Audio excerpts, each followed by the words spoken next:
A single photo, perfectly framed, perfectly timed.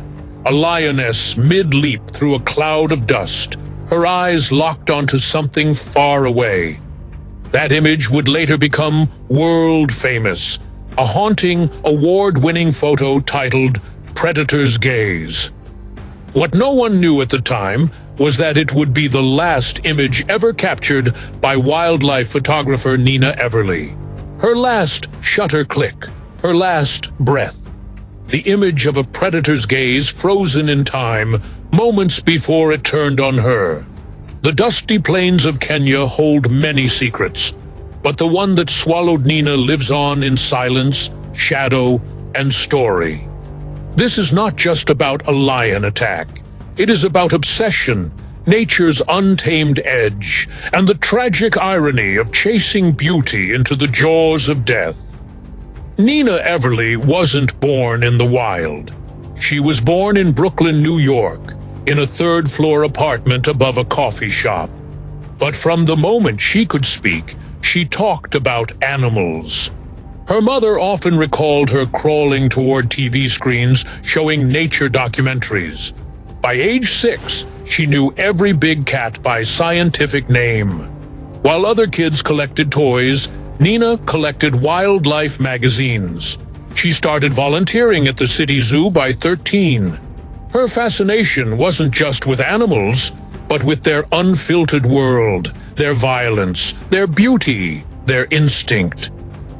Nina earned a scholarship to study wildlife conservation and journalism at UC Berkeley. She graduated with honors, earning recognition for her documentary series on Bengal tigers. Her lens captured what others couldn't: vulnerability behind the violence. Over the years, she photographed wolves in Alaska, bears in Kamchatka, crocodiles in Uganda. She gained a reputation for getting dangerously close, but always respectful, always calm.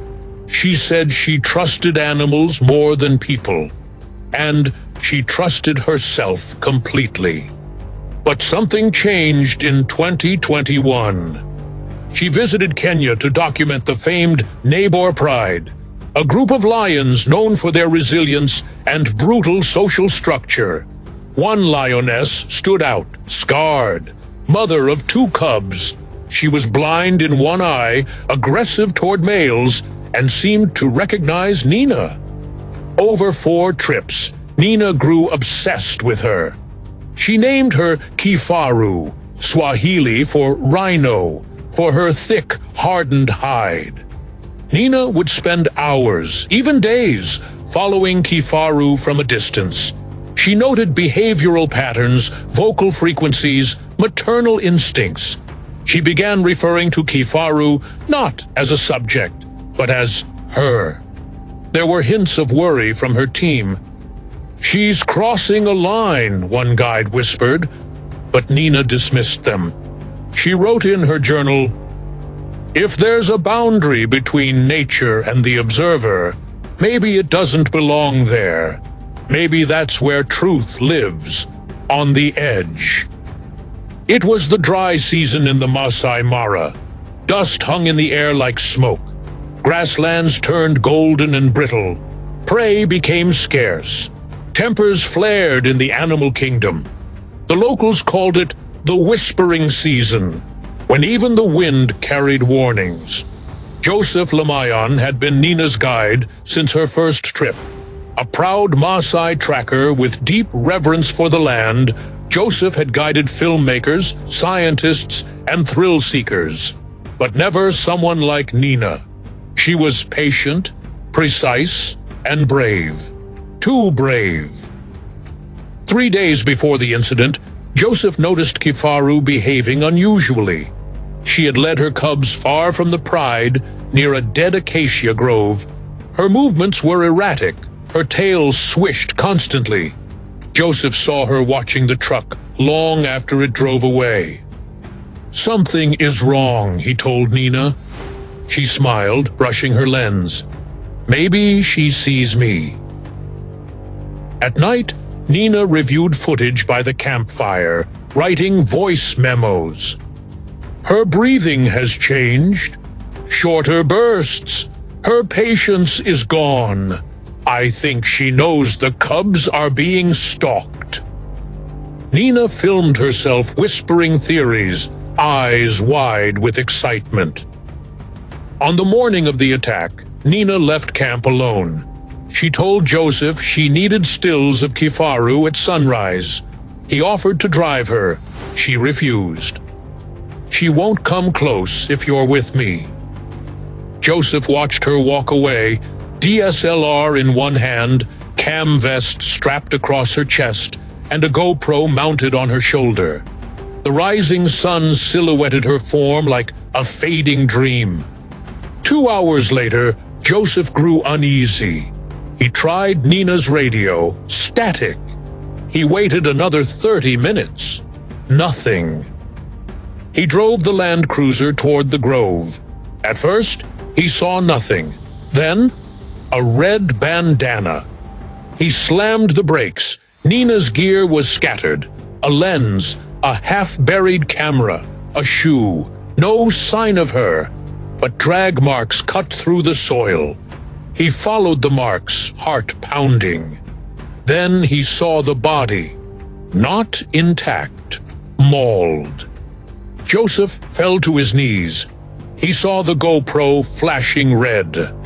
Later, authorities retrieved the footage.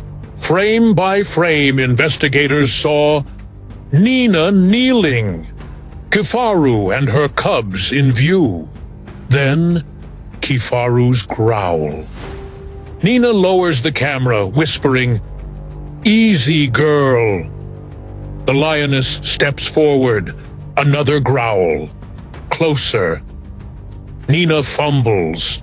Cubs run off-screen. A rustle, then a charge. The frame spins, shrieks, thuds. Black. Joseph never guided again. The news hit global headlines. Award-winning photographer killed by lion in Kenya. Tributes poured in. National Geographic called her a fearless voice of the wild. Wildlife forums debated the ethics of solo expeditions. Animal rights activists mourned. Others blamed her. Her funeral drew hundreds. Her final photograph, Predator's Gaze, was displayed beside her casket. Joseph never returned to guiding. He left the Mara entirely. He later said in a rare interview, "She crossed the line, and the wild drew it in blood." The Nabor Pride was later relocated after multiple attacks. Kifaru was never seen again. Some claim she was killed by rangers. Others say she still roams near the Acacia Grove. Nina Everly wanted to show the world the soul of the wild, but in doing so, she forgot something ancient. The wild has no sympathy. It does not see passion. It does not recognize love. Only movement, only weakness, only threat. And so, her legacy lives in the silence after the growl, in the click of a shutter that was never heard again, in the eyes of a lioness who may have simply been doing what lionesses do.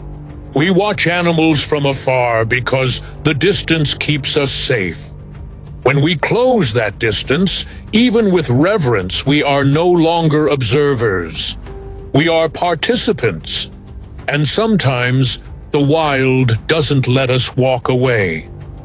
A new photographer recently claimed they saw a lone lioness with a cloudy left eye near the acacia grove. She didn't attack. She just stared. They took a photo.